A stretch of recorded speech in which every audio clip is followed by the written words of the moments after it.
এটা হচ্ছে আমার রুম। কি অগুছানো, হ্যাঁ একদম অগুছানো আছে। কি অবস্থা তো দেখাই। হায় হায় কি অবস্থা, সময় পাই না আসলে। ঠিক আছে, এটা জাস্ট এখন আমি ক্লিন করে ফেলবো, সবকিছু গুছিয়ে ফেলবো, তারপরে দেখবো যে কিরকম দেখা যায়। আর যারা যারা বাসায় ছুটির দিনে আসেন তাদের নিজেদের রুম টুম সবকিছু ক্লিন টিন করে রাখুন, এতে আপনাদের মানসিক শান্তি আসবে। তো আমি এখন ক্লিন করতেছি, সবাই একটু দেখতে থাকুন। কিছু আছে ময়লা আসলে ধুবো আজকে, ঠিক আছে?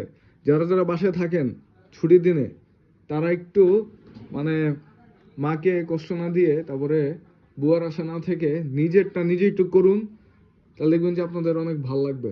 সাদা ড্রেস রঙিন ড্রেসের সাথে ধুয়ে ফেলেন না, তারা আসলে এটা ভুল করেন। ঠিক আছে, তো সাদা ড্রেস কিন্তু আলাদা সবসময় ধুবেন।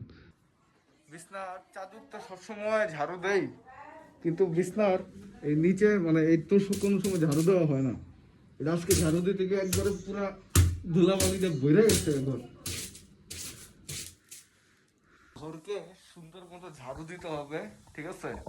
এই যে ঘরের অবস্থা একদম পুরাই ময়লা হয়ে আছে। তো অলরেডি বিছনা টিছনা গুছাইলাম, ঘরকে ঝাড়ু দিতে হচ্ছে। বলছেন কি অবস্থা ময়লা। জীবনটা অনেক সুন্দর যদি সাজাইতে জানো।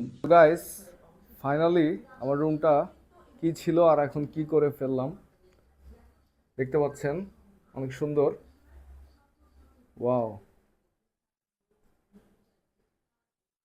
এখানে আমার টেবিল আছে একটা, যেখানে বসে আমি লাইভ করি। দারুণ, সেই সুন্দর। এই যে একটা জিনিস দেখুন,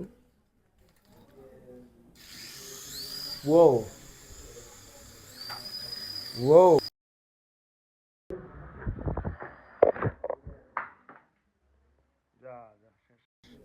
এই জিনিসটা উড়ে দেয়, ঘরের মধ্যে জোস লাগে। তো এই হচ্ছে আমার রুম, আর এই হচ্ছে আমার স্বপ্নের রুম। সাজায় ফেললাম।